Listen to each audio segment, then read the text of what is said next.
Oh, sweet.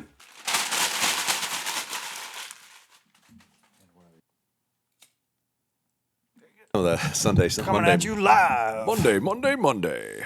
Biggest sale of the year. Well, yeah, we actually are. We are going to have a sale going by now.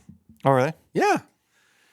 Yeah. So, like back in, God, what was it? Well, first off, Poppin' Toppies. I dropped this, so we'll see if it blows up in my face. Popping top, dropping top, No, it didn't blow up in my face. dropping So weak. trowel. Little drop trowel. Back in, oh God, like the end of this last year, Mathews released that new MX2 rest that replaced the original MX1, the QAD. And I got a phone call shortly thereafter and said, hey, we've got X number of these rests still. We'd like to offload all of them. And so they gave me a better price to buy everything they had. Yeah, a little quantity discount. And there may or may not have been 1,500 of them. which is a lot. Which is pretty common when you buy in bulk. You can get cost advantage. Yeah, no, it wasn't. I really probably should have dickered a little more because I think I probably could have got better. Yeah. But I just, being the good soldier, I was like, yeah, I'll take it. Sure, send it over. God, I still have a lot of them. So we're rolling into August 1st where they're, removing price restrictions because they always have like prices you have to abide by. Or that you can advertise, I should say, not abide by. And I've decided that we're going to give away a MX rest with every Mathews hunting bow sold between now and new product launch. So if you come into the shop and want to buy a lift, you're going to get a free rest, That's free cool. $270 arrow rest with every bow bot that's a Mathews. Wow. So there's that. Very good. Yeah. Very good for the people that are rolling through. Or if you're just looking for a good deal on an MX rest, we do have them on the website on a discount as well. So go get them. Hey, one thing, the internet's stirring about a little bit, we should definitely talk about is the splintering thing. I had a feeling you were going to go to that and not prepare me at all for that Do discussion. you want to be prepared for it? That's okay. We could just cut this. No, you're fine. We don't need to cut it. It's all right. What's funny, honestly, because I actually called him. I called him a couple days ago. Yeah. And I was like, hey, I'm starting to see this in my comments, and we're not. I'm seeing it in my comments as well. Yeah, it's popping in both of our comments. People are and God, whenever like one thing goes awry, it gets shared so much that it looks like every bow's blowing up kind of thing. One, from what I can tell and from what I've been told, it's very minor. It's a little bit of limb splinterage, and it's usually near the limb pocket in a place that wouldn't actually make the limb fail. Yeah. That doesn't mean that hasn't happened, but from what I've heard and what I've been told, that really hasn't occurred. Let's talk about what you've roughly seen go out the door. No, that's what I was going to get at. We've ordered over 600 Mathews bows this year. We've seen 3. Yeah. And all recently. And all within like the last 3 weeks. 4 weeks. And were those people who had like just bought? Just bought. Okay. Yeah, they were all just bots. One guy the other day that had 6 arrows through his bow. So that was part of my curiosity. My understanding is it's not a design issue. It was a material issue, and the issue's been fixed. All 3 of those bows, we got limbs sent out like the next day on 2-day air, no charge.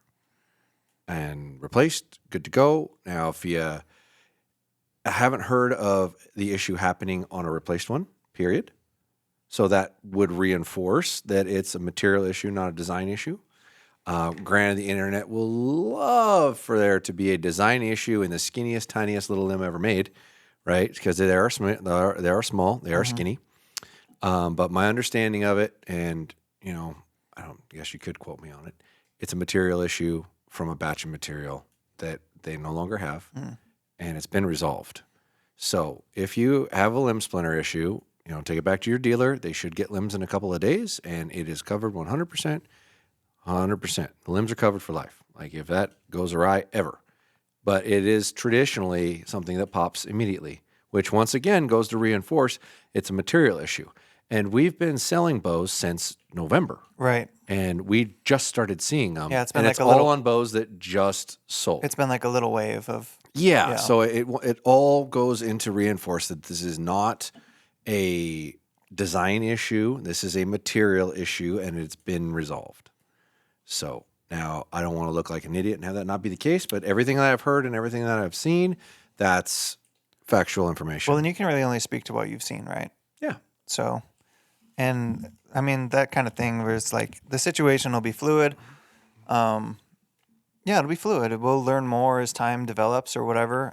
But yeah, I've recently gotten like quite a few, and I wanted to talk to you about it, and we haven't really talked about it in private. Should we title this Mathews bows exploding left and right? Oh yeah, that'll get a lot of Get views. a lot of views. Yeah, yeah, that'll probably be the title. That'll probably warrant me a phone call from the powers that be. Yeah. Like, hey, that's false advertising. It's like, it's clickbait, bro.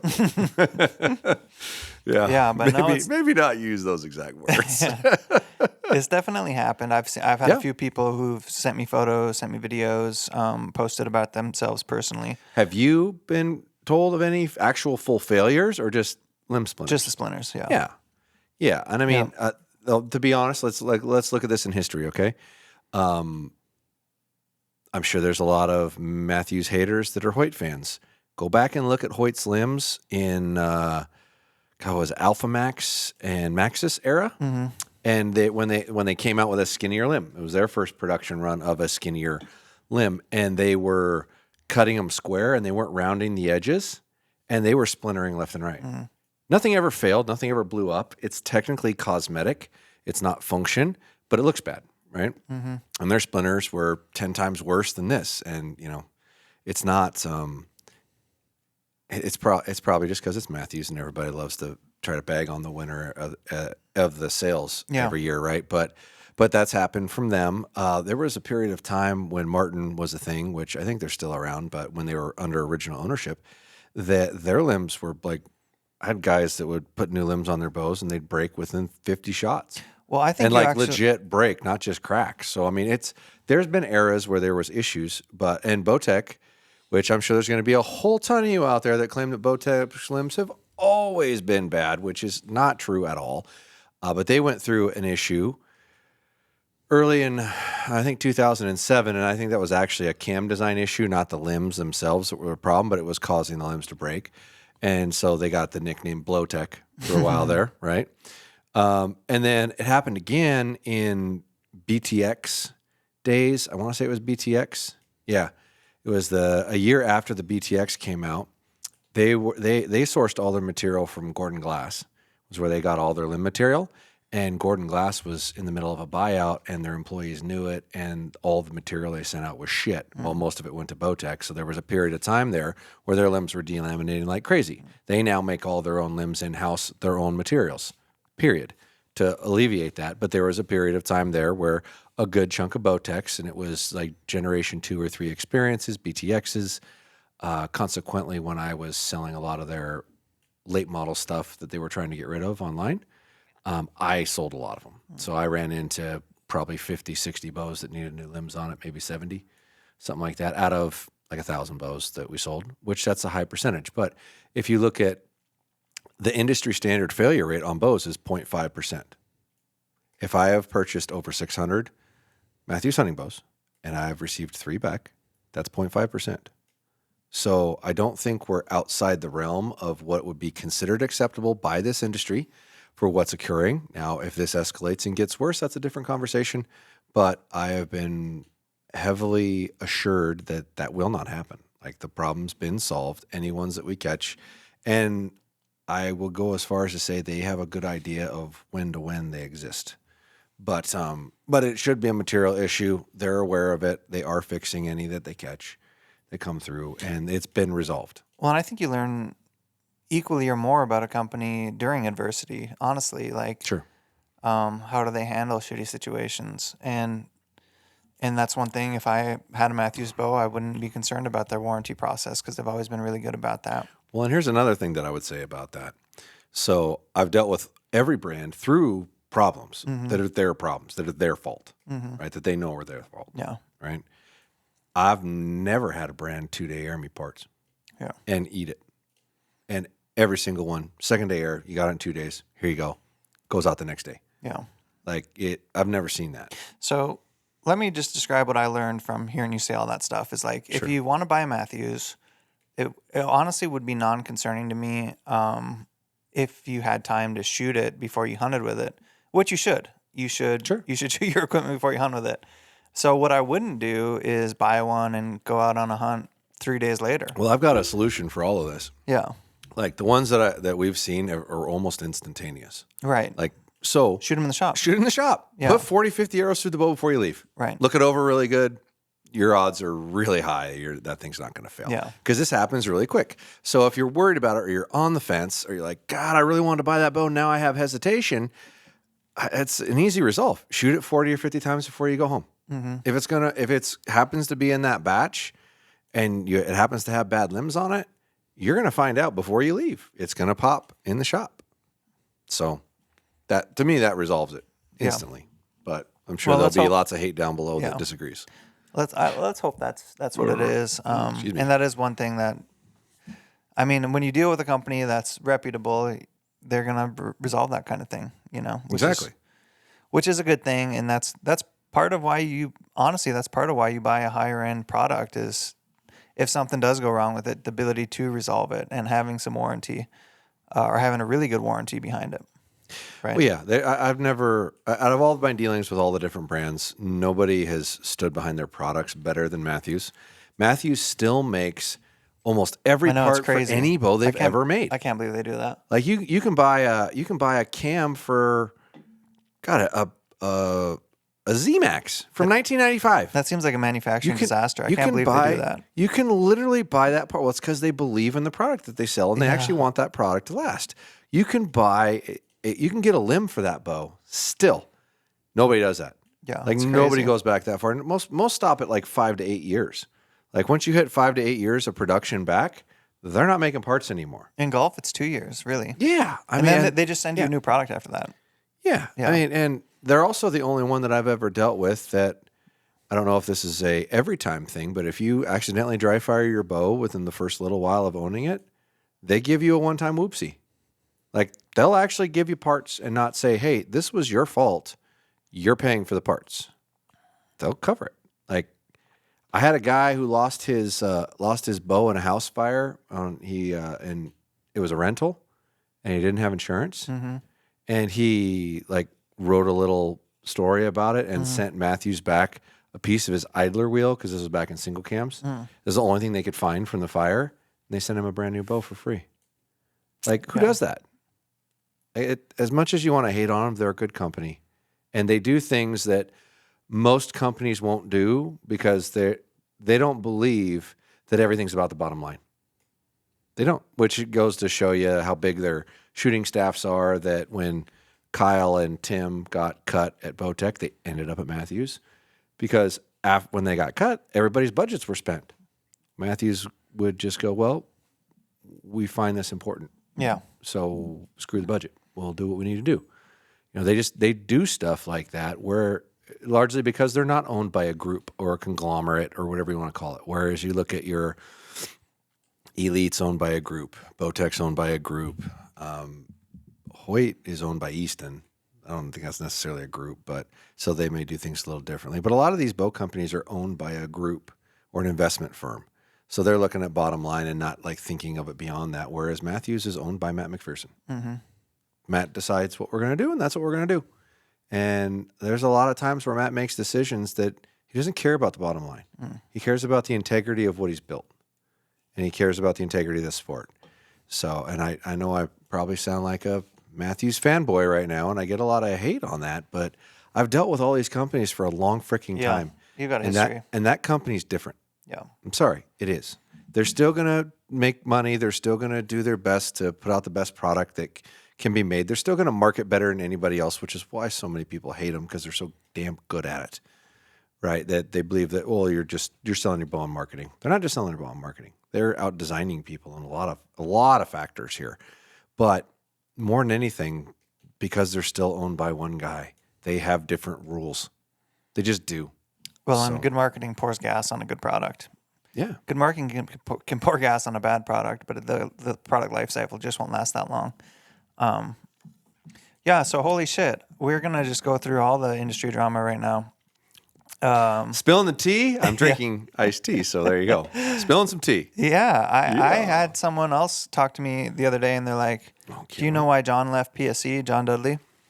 And I don't even really have a theory. I can't even really speculate on it. All I really saw was that John Dudley, Knock on TV, announced that he was gonna split ways from PSE and also split ways from Sitka. So what's your reaction to that? Well, I didn't know he was leaving Sitka. Yeah, it was all in the same post. I had heard. Well, I didn't read the post. I had heard via close people that he was leaving. Yeah. And from what I understand, he didn't have a landing spot yet. Yeah. He hasn't announced anything to my knowledge. No, I don't think he has. I think he's a authentic free agent. Yeah. I have really good insight into why, and I can't say. Okay. I can't talk about it, but I do know that for the last 3 years, and once again, PSE haters blow up the comments. They've had a really hard time shipping bows. Like they really have. Like over anybody else, with the exception of the lift this year, for those that didn't order heavily and early, they've struggled to ship bows for the last 3 years. If you can't ship bows, you're losing sales, right? That's reality. If your contracts and negotiations and affiliation things you have with the company directly correlate back to your ability to ship and increase and grow, and if the ability to not ship a bow is affecting that, and that's affecting your paycheck, you might think about going somewhere else. I don't know. Like I said, I have good insight.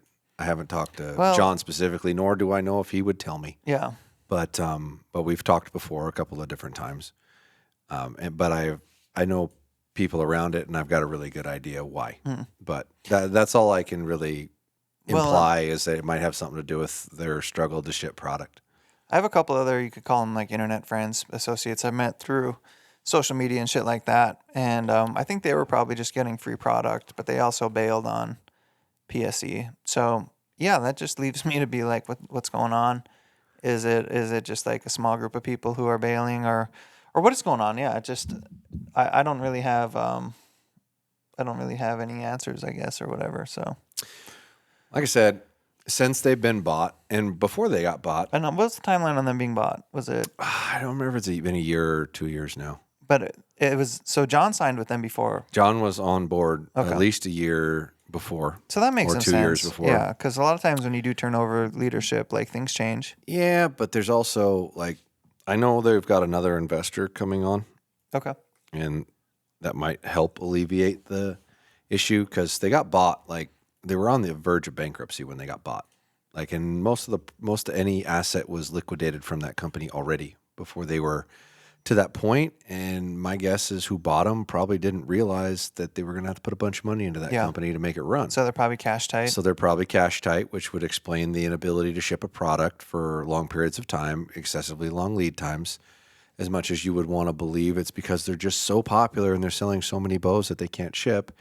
That's not, I mean, they're popular, don't get me wrong, so I don't mean to be a dick, but that's not really the problem. When you released a target bow almost a year ago and it's still 8 to 12 weeks to get a target bow. Wow. And I can sell them online and I'm not hardly selling them.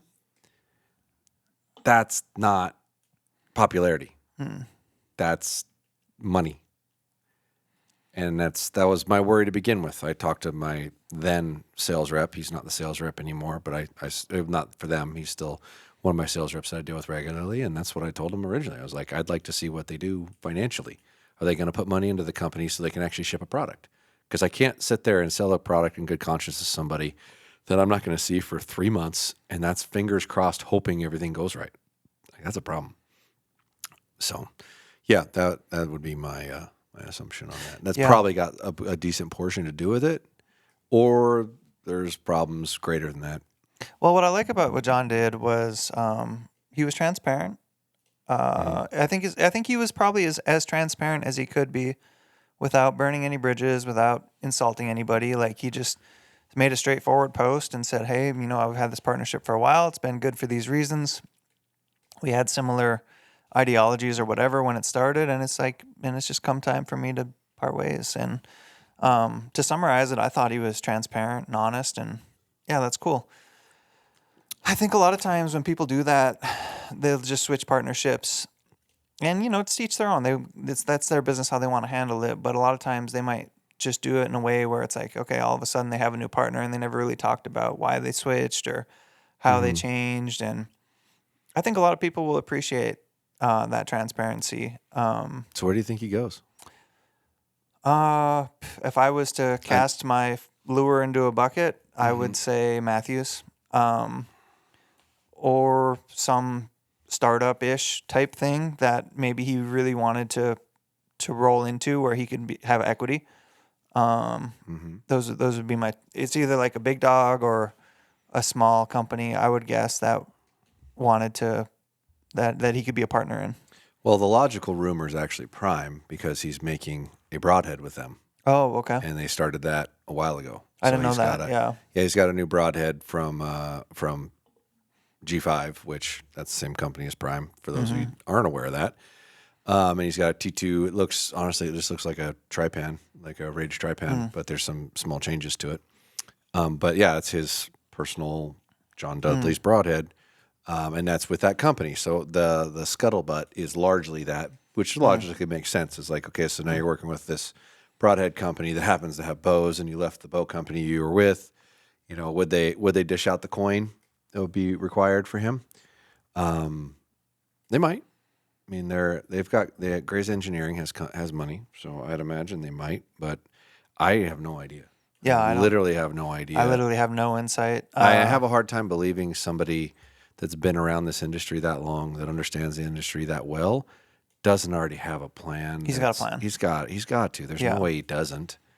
Yeah. I did see I think it was Archery Letdown, well, not a meme about all these doors and that's actually how I found out he had left. I knew he was going to. I just didn't know he'd done it yet. Okay. And that was my first notification of it, was on Instagram, and it shows all these doors where he's a snail, and there's like this green slimy trail going into Mathews, and the door that says Mathews, and the door that says Hoyt, and the door that says PSE, and he's holding his hand on the door, and it's Celinda or whatever, the Chinese brand. That's Salida or Salida. something. Yeah. I'm just like, oh God, that's funny. Yeah. It's like, there's no way he would do that. No. There's no way.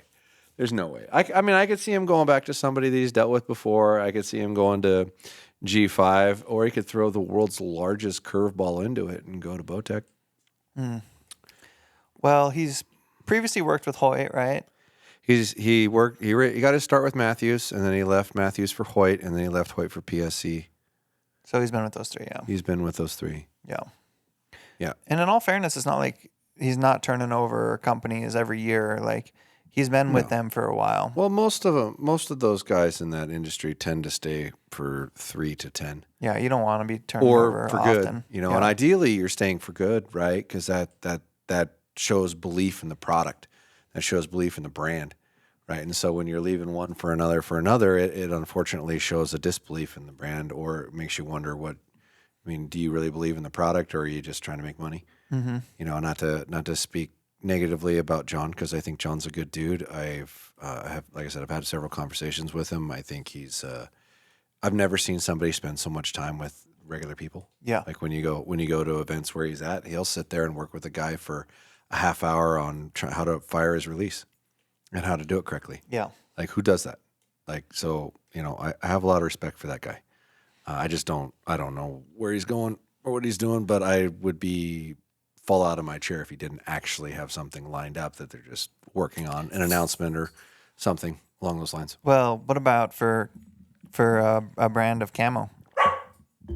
That is an interesting one. So, like I said, I didn't know he was leaving Sitka. So I would think it would probably be I don't know. Would he be going to a company? I bet you'd be going to a company that he'd get ownership in or something like that. Because, I mean, he'd been with that big company for so long. But, yeah, to leave both of them at the same time, I don't know. I mean, there's a lot out there. I mean, there's a lot. There's Stone Glacier. There's, there's, what's the one that, Sitka's the leader, right? There's Kuyu. I'd Kuyu. No, It's got to be Kuyu's Kuyu. probably It's got to be Kuyu. Kuyu's probably still the largest. You think Kuyu's bigger than Sitka? I think I've heard somewhere before that they are. It might not be true, but I think they're actually surprisingly a lot bigger than I thought they were. Maybe. I mean, that's such a big company. It would seem odd to me to leave a big company where you're getting a paycheck, not just some kind of affiliate thing. Which there's no way he was with Sitka for so long. There's no way he wasn't getting a paycheck. Oh yeah, for sure. God, you'd think it'd have to be Kuyu. What about Origin? I kind of thought they decided their money was in Cam hands. I think Cam's a partner. Yeah. So do you really need another person? I mean, and Rogan speaks for Origin as well, which I think he's a partner. I think he is too. Yeah. So who else do you need? Yeah, I don't know. Like, hey, sign me up. I'll take it. Yeah. I'll do it in a heartbeat. But I mean, who do you don't? Yeah. You don't need anybody. Right? I mean, I guess you could go back to Under Armour. Well, if you're going for world domination, I don't know. Does Under Armour even make camo anymore? They still do that? I don't think so, no. Oh, they dropped it altogether? Yeah. Wow, they must have. And I think they must have woken up. Kip's got some affiliation with Origin, right? Kip was former Under Armour. Yeah. I don't know. Maybe. God, that's so interesting. Yeah. Does one wonder if because obviously they sit down to have new contracts written, right? And did they just feel that it wasn't worth the money? Did he ask for more, or did they offer less? Doesn't make you wonder? Yeah. Right? Like, are they just trying to claim that his it's hard to know. Worth isn't what it was? Or maybe he's just I don't know. The way he made it sound is like he just wasn't so stoked on the direction. And that happens, because he started with them when they're real small. Small companies turn into big companies, and a lot of things change. For Sitka or PSE? Or was for that Sitka? Oh, John's been with Sitka for a long ass time. Was he with Sitka before they were digital patterns? I'm not sure. I don't think he was, because Sitka was good sized when they were doing Mothwing camo.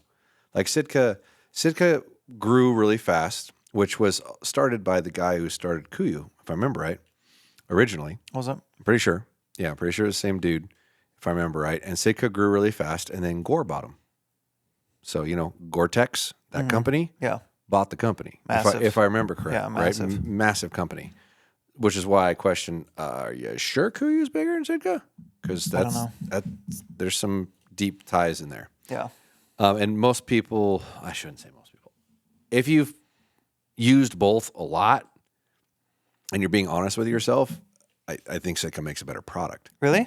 I do. Damn. I absolutely do. I was going to say most people that I thought of used both lean towards Kuyu. Well, so the people that I know that have effectively used both a lot work in the industry. Yeah. Right? Because they get stuff cheap either way or free. Right? And the majority of those people that I've had this conversation with multiple times, the majority of them think Sitkas are better products. But to each his own, man. Like it probably boils down to fit and a lot of it. And does this brand actually fit you better than that brand? That kind of thing. I don't think Kuyu makes a bad product at all. I think they make a really good product. I don't necessarily agree with their business model, but honestly, that's almost everybody's business model anymore that comes out. So I can't really get huffy about it like I used to in the past. I have to accept that they're just going to sell products direct to the consumer, and I'm a consumer at that point, right? If you make me pick one, I'm probably picking Sitka. Yeah, and I honestly don't have a ton of experience running Kuyu stuff. I do have like a down puffy. I do have like one or two pieces, but I've definitely had more Sitka pieces. But it's kind of interesting how these, like all of a sudden in the last 5 years, a lot of these, like camouflage in the past, you're probably going to spend $500 to $1,000, and pretty quickly that ceiling raised to a couple thousand, $5,000, very quickly. Yeah. One thing I want to add to before we move out of it, the durability for me of Sitka has been incredible. Like my products have held up really, really well. It's one thing to charge $200 for a pair of pants. It's another thing to be able to use those pants for 10 years and not have a problem with them. or 9 years. Yeah, we'll say they're like, especially in their stitching, because that's usually where I've had a problem with stuff. Yeah. It does seem very durable that way. I feel like they don't skimp anywhere on that product, and I'm not as convinced that anybody else doesn't still try to cut corners and save money, and how we can do it with this and this and this and save like $4 a garment. Oh, do it. That kind of thing. Yeah. As opposed to, no, don't cut a corner anywhere. It doesn't really seem like they do. Their products tend to hold up really well, at least in my experience. And that is just my humble experience. I'm sure there's lots of people who've had a bad time here and there, but I normally don't get complaints of their products or cheap or poor quality or something like that. No, but that ceiling for camouflage is kind of wild. Like I know some, like some more affluent hunters who just all of a sudden would like go to Cabela's and buy like a few $1,000s worth of camo just because they wanted to have like a Sitka and it's crazy how much that's changed. And it seems like it's been in the last 5 years where it just was like, it's become like a person having a decked out camo system. It's been 10. Yeah. It's been an evolution over 10. I remember when it first came out and I learned about it. I sold all the gear I had and bought one set, top to bottom, of everything I would need from Sitka. And that was, way more than 10 years ago, I want to say. When they were Mothwing, when they had Mothwing Mountain Mimicry camo pattern. It was a good looking camo pattern. But yeah, it was just, you could take one look at it and look at the product and go, this is so much better quality than what I was using or what I was finding. And nobody really made that nice of stuff. It's like they took high-end mountaineering type of gear and turned that into hunting gear, which is great. I mean, hate them or love them, you can accredit the fact that we have really good quality gear now across the board and people are willing to pay for it because Sitka did it. They were first. They were first to the party of making excessively high quality products that were expensive for hunters. Yeah. I always felt like a little bit of gap in their product line, and I think they've since evolved it because I haven't bought much in the last couple of years was their Merino stuff. Did they have some decent SKUs? Yeah. Nobody focused on Merino better than First Light. Yeah. Which that's another one that John could end up at. Who knows? That's a because they got the Meat Eater brand behind it now. So yeah, does Meat Eater brand do they have a bow sponsor directly? Is it? I don't think so. I don't think they have a bow sponsor. Is it directly. just individual people in there have that? As far as I know, if they have a whole line thing. And their whole brand really as a whole doesn't. There's not a ton of archery hunts that really come out of what they do. No, it's definitely not. And it makes sense. I mean, anytime you go to film something, like filming an archery hunt is just such a shit show compared to filming a rifle hunt. And filming a rifle hunt is hard enough. Filming an archery hunt makes it all that much harder. Yeah. Which is why you see truly so few over-the-shoulder kill shots with a bow. Oh, I agree. It takes a super dedication to the process. And if you're a commercial brand and you want to make hunting films, like you're likely to hunt on private land. You're also likely to hunt with a rifle. It's just way more manageable. Oh, for sure. I mean, imagine showing up to a trailhead with a freaking camera crew like to make a Meat Eater episode. Right. How difficult would that be? So tough. So tough. You know what I mean? Yeah.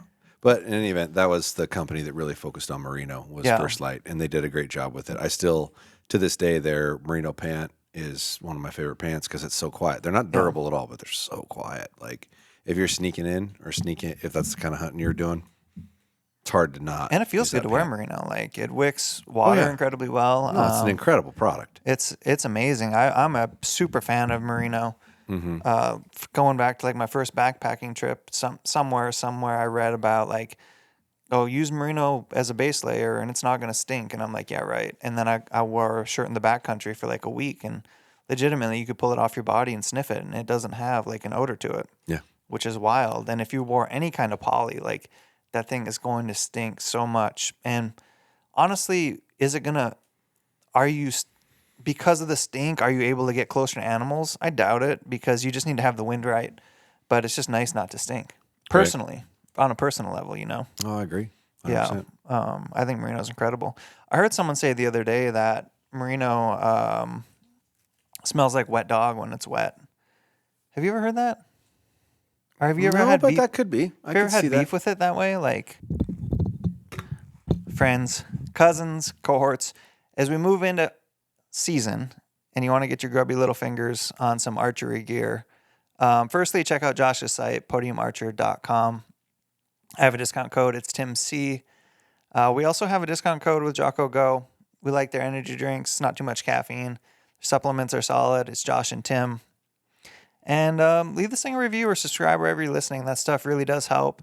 And if you ever have a question about any of this stuff, it's always linked right down below in the description. And we'll get right back to the pod. No, I never experienced that. I just wondered if it was maybe a different kind of merino, because I really haven't had that problem. Maybe it's just wool. Maybe it's like original wool. Yeah, I don't know. I don't know. But no, not a. I mean, yeah, I've not experienced. I've never had that. beef with getting wet, and one of the perks of getting wet is wool still insulates. Yeah, it still heats at like a 80% factor when it's wet. Yeah, which where is awesome. nothing does that. No, it's like that's why survival type people or those kind of people like still. Or such use advocates for wool. Wool will keep you alive in a horrible situation. Yeah, wool's like a lot of stuff super fiber. It is. It's an incredible product. It should be used more than it is, but I think that's a consumption issue. Like I think most of the wool you can produce gets consumed. So I don't know, like a high grade merino, like a really ultra fine merino where you can wear it against your skin and it doesn't itch. Mm-hmm. I know that was like First Light's claim, because we did carry First Light when they used to be a dealer product originally. And they had said they had one source merino. They had one place in New Zealand that they bought all their merino from, and they consumed everything that place could produce, which is largely why I think as they evolved, they started taking more merino out of their line, or they'd have like parts of it that were poly and parts of it that were merino, because they're like, well, if you're consuming all of it and you're growing, how you growing? You got to be growing on products that aren't merino, or you got to find a different source for merino that you're satisfied with. But it was always from one place that they got it from originally. Yeah. So you're gonna go. We're almost. Well, you're not that far away anyway. You're on the near side of going out on your pronghorn hunt, right? Pronghorn hunt is in late August, so I'm probably 3 weeks. So you're still a little ways out. I'm 3 weeks, and I am so not decided on anything yet. Yeah. Yeah. My next thing's Bear in Washington, and that's this weekend. Is my first time going because it opens on August 1st. And I printed a sight tape an hour ago for a different bow. I'm going to shoot it tonight. As soon as we get done here, I'm going to run over to my cousin's and shoot it long distance and see how accurate my sight tape is and how well the broadheads fly. But likely for you, if you shot a bear, it's going to be kind of close range anyway, right? Yeah, it's not going to matter. But it's not. I still want to know it's right. Tuned in, it bothers me that if it's not. So to me, that's an important process. I do that with every bow I build, whether it's going to be a tree stand ground blind bow that I shoot 30 yards and that's it, or 20 yards and that's it, or I shoot it at 150 yards. It doesn't matter. I want to dial it in as far as it can go because it makes me more confident in my numbers. Well, what I was going to say is, let's say you went hunting this weekend or next weekend. This would be like an early season garb. What stuff would you wear? Most of the hunting I would do this time of year is going to be in like a blind or something like that, typically, and as little as Let's say you're possible. out on the hill. Out on the hill, I'd wear a really thin merino, or what I'll probably wear if I was out on a hill is I'd probably wear a Stone Glacier. They have a UV hoodie. Yep. That's keep you from getting burned, and it doesn't feel like you're wearing anything. Yeah. Ironically, I just had like 50 of them logoed up with SVA logos and whatnot for sale. And we're just going to have that as like work attire garb and fan stuff. But it's a really comfy hoodie, works really good. And they make a brown and a gray, and I'll probably wear the gray and a ground blind and brown out. But yeah, this time of year, that's probably what I would wear because you can at least cover your body. It's got little thummies in it, so you can keep the sleeves from rolling up on you while you're using it. And I still haven't had a chance to have Mom modify it yet, but I was going to have her cut a slit down the hood so my mohawk can stick out of it. Yeah. But I can still like not get my head burned. That was I think it was Marsupial that sells those like little camo hoodies in their booth that are like that are UV protectant. And I saw that and I went, I can finally solve that. I want to keep my hair up for, when I'm in the public, but when it's 90 degrees outside and I get a freaking sunburn so bad my whole head peels. Yeah. I got it. So I got to get that hammered out, but that's the goal, is to have the slotted hood for the mohawk to stick out of it and not get a sunburn. So what would you go top to bottom? Go feet, go boxers, go all the way up. I used to wear merino boxers, but they rip. so much They do. in the parts where they move, right? Yeah, along the stitching. Along the stitching and anything. Like I'd get it right in that main, right where the ball bag would be typically. Yeah. But And then you're just getting a little extra ventilation. I wear Under Armour boxer jocks, period. Like all the time, anytime. That's just what I wear. I try to find the longer ones because my body's longer and they don't bunch up on you as you're wearing them if they go down your leg a little farther. So very much not a hunting product, but that's just what I wear.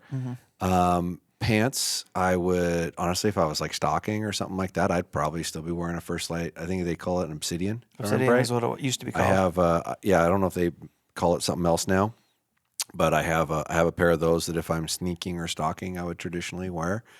Honestly, I've got a couple of you've probably seen me wear pants that have a quiver in the side of it frequently, and same with shorts. Those are actually an Eddie Bauer product that my mom modified a little bit, but they still make the Ascent Pro. And honestly, I've used those a lot. Like if I'm in a really light environment, they had a light tan color that I got once. They're relatively quiet. I'd use those. I know this is very lackluster. There's if I want an actual camo, I have Sitka's, and I'm trying to remember what the name of it was. It was a Traverse pant, if I remember right. It's thin, stretchy, and then it's got a little slight quilt lining on the inside of it, so it's a little quieter. That's traditionally the pant I wear when I'm wearing a camo in this time of year. What kind of boots are on your feet? Oh, crispy. What are they?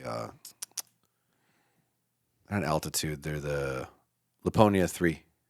Laponia 3 crispy, period, until it gets cold. I'll wear that for just about everything.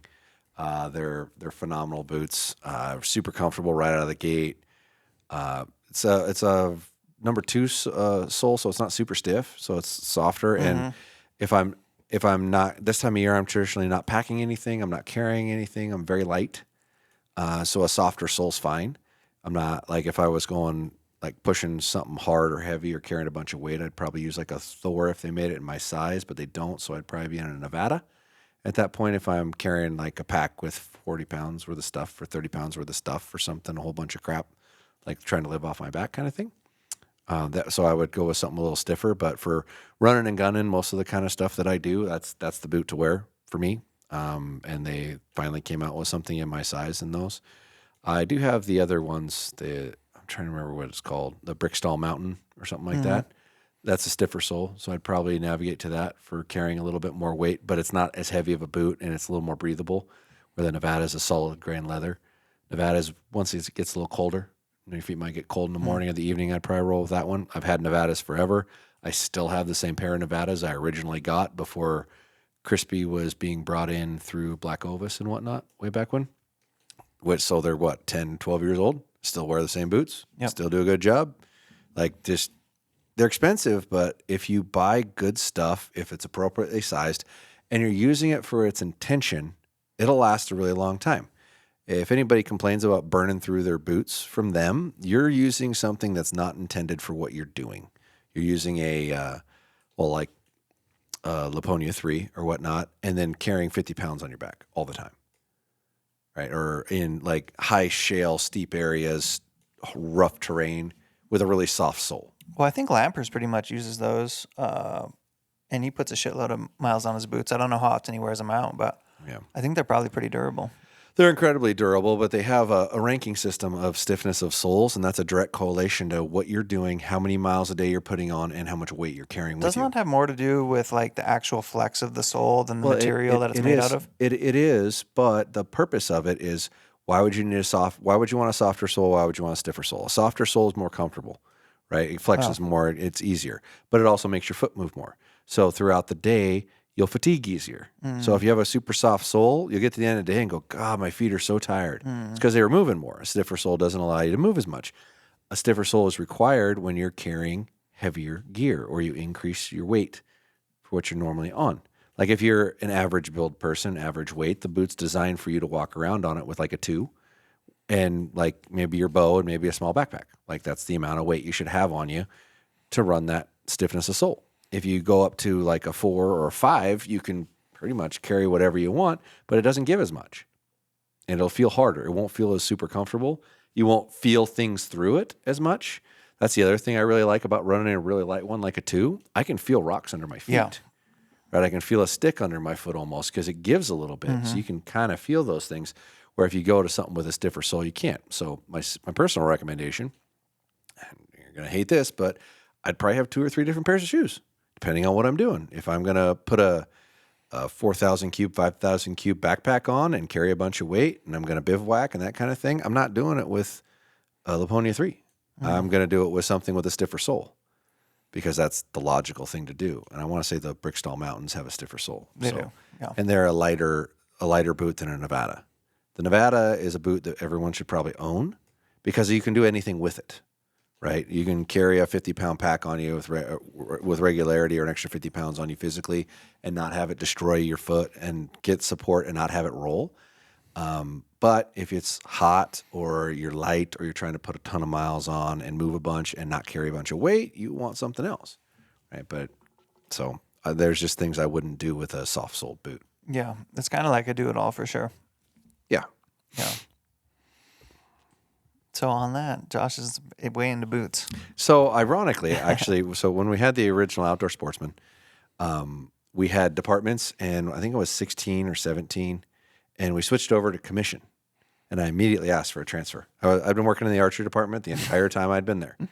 And they are like, what do you mean? It's like, well, if you're telling me we can get paid a percentage of what sells, I want to go to that side of the store where you sell a $200 pair of boots in 5 minutes, not a $700 bow in 2 hours. Yeah. It's like, let me go over there. Like, okay. You can wheel some product, huh? Oh, yeah. And I dominated that. But, yeah, and I made good money over there. So I worked in boots for 2 years and got really educated in it. I was always intrigued in what the differences were. But this is, mind you, this is crude. This is 25 years ago or whatever, 30 years ago. But, yeah, I worked in boots for a year and a half. And then I got asked to go manage the archery department. And this is back when your top SKU was like leather moccasins, right? Danner. We sold a ton of Danner. And this is back when Danner made stitch down construction pretty much only. Yeah. They only had a couple of glue down construction boots. They were all made in Oregon. Like every boot they made came out of Danner had a really classic look. Like they were probably good looking boots, right? Well, they're a great back boot. then. Yeah. They're a great boot. Yeah. Oh yeah. Love those boots. I had Rainforest that I wore all the time. Yeah. Black 10-inch leather boot, and then a couple others that were more hunting boots. But yeah, they made great product. That was like the boot for a long time, and then they started going to like a cheaper style of construction, as all these other really boutique-y, bougie, well-made boots started evolving. It's like they went the other direction. They're like, we're going to make this product cheaper and not change the price or fluctuate the price a little bit, rather than keep making a really high-quality product and increase the quality of the product and raise the price of it. Mm-hmm. So for one reason or another, that's just the direction they took. Yeah. And now not a lot of people hunting Danners in comparison. Yeah, Danner's like a boot that like people wear around Portland for style. Yeah. You know, like it's not like a industrious work boot. Yeah, which for us, I mean, in Spokane, like everybody wore Danners to hunt with. Yeah. Like everybody did. Well, our primary things were Danners and Sorel boots, as long as it snowed. And if it snowed, oh my God, the number of boots you'd sell in a day was bonkers. Did you mention your socks? What kind of socks do you be wearing? I'll wear Merino socks, and I actually really like Crispy socks. I think they make a great sock. Traditionally wear a Merino sock for sure from them. Yeah, so I would go, and this is crazy, but I still don't have like the early season boot or shoe that I love. I've kind of evolved more. Do you have a pair of Laponias?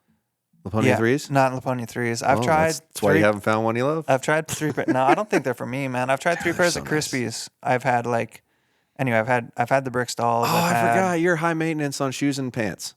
Oh, yeah. You're very high maintenance on shoes and pants. I just know what I like, and it's just not that.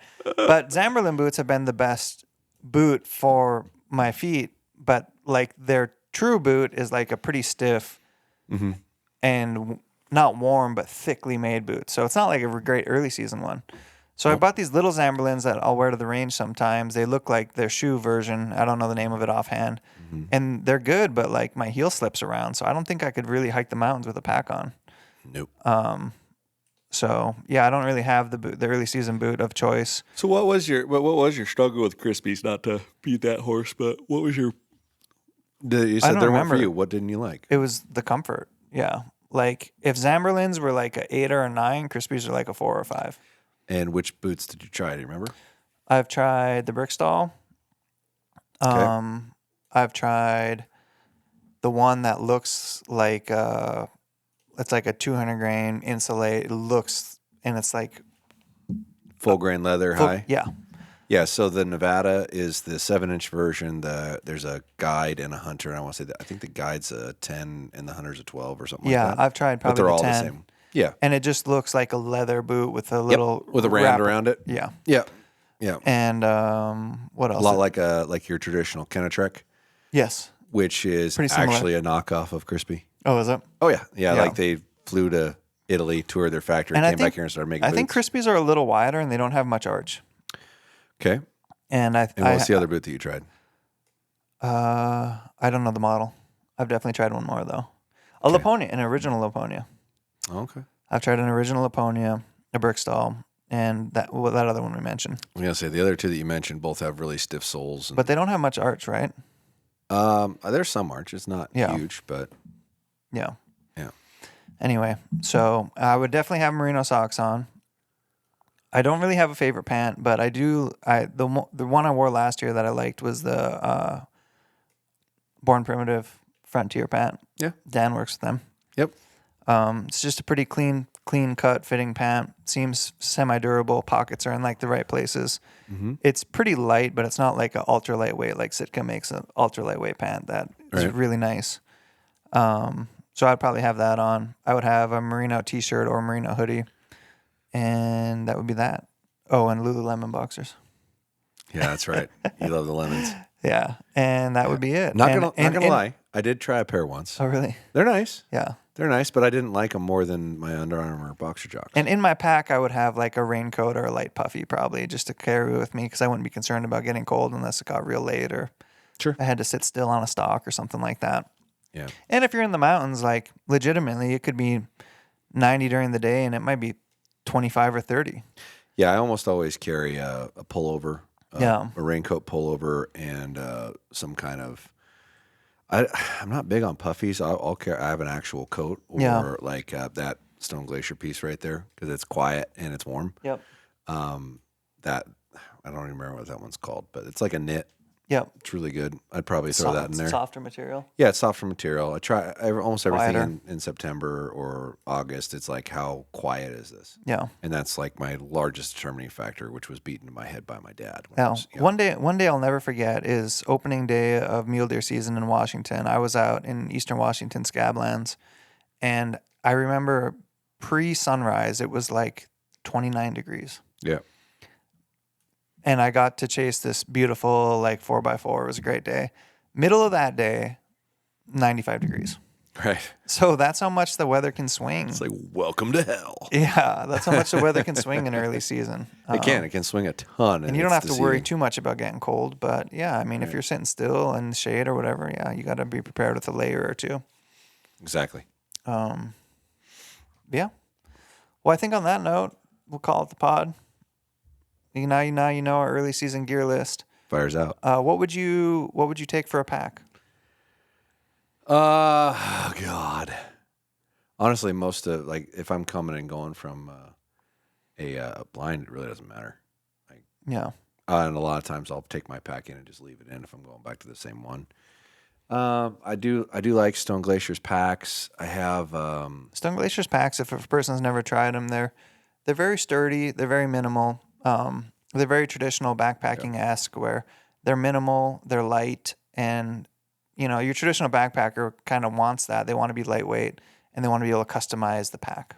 Exactly, right? And that's really what they're based on. Yeah. So yeah, I'd run a Stone Glacier. I'm trying to remember the ones that I have, what they're called. I'm terrible with that.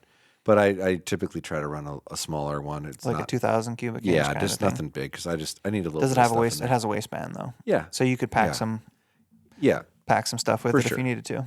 For sure. Yeah. Yeah. Although you won't, but yeah, and I would. No, I'm resourceful. You're pretty close to home, yeah. Avoid having to pack, but I've still packed. Yeah. It's been a little while since I've had to. I'm always game. I've got a Cafaro duplex light frame that I really, really like, and I've tried actually most of the packs, and I would just say that like the frame fits the best. It's the most comfortable to wear throughout the day. And there's a little 22 mag. It's like a glorified day pack that I've been running for most things, because I really haven't packed in for like more than 1 or 2 or 3 days, and I could get 2 or 3 days out of it pretty much no problem. Yeah. So, yeah, that's kind of been my little go-to pack, is a Cafaro 22 mag. It's a great day pack, and if I needed to stretch it for, a couple nights, I can. Yeah, I've never had a Cafaro. Yeah. I never have. Yeah, they're pretty good. They came out with a new frame I'm a little curious about. Is that carbon one? Yeah, and they're definitely expensive. Cafaro is like, they want you to buy the frame. They sell everything separate. And by the time you kit it out, it does end up being a pretty expensive pack. You get what you pay for, though. Yeah, in a lot of situations you do. And it's, for the most part, it is a relatively one-time kind of purchase. Yeah. Or, once a decade. You shouldn't be buying a new pack every couple of years if you're buying a nice one. They're definitely building those things to last forever is the intent, right? Yeah, and like a lot of times if you buy something nice like that, their service is good. Mm-hmm. They're real cool when you call them. And yeah. So that's what we got. Curious from you guys as we roll into hunting season, if you'd like to kind of turn the page a little more towards hunting or archery or just, dealer's choice. I kind of like dealer's choice, but we can cater towards, whatever comes up. It's going to be a super weird year hunting for me. I'm in the process of, I think I'm going to be I'm trying to move it, should happen, but we'll see. So that's going to make my fall pretty messy. So it's definitely going to be a weird hunting year, but I'm going to hopefully just take what opportunities come my way. And, yeah, sometimes good things come from less planning. Sometimes life makes you sacrifice a season. Yeah. Not a lot you can do. Yeah, and we'll see. So we're going to sign off today. That's the pod. Appreciate you guys. You guys are crushing the review game, and that means a lot to us. So subscribe, leave it a review wherever you're listening. Appreciate you guys. Shoot your bow, hunt hard, and season's going to be here real soon. Better hurry up. It's coming fast. Come. Come. Boom.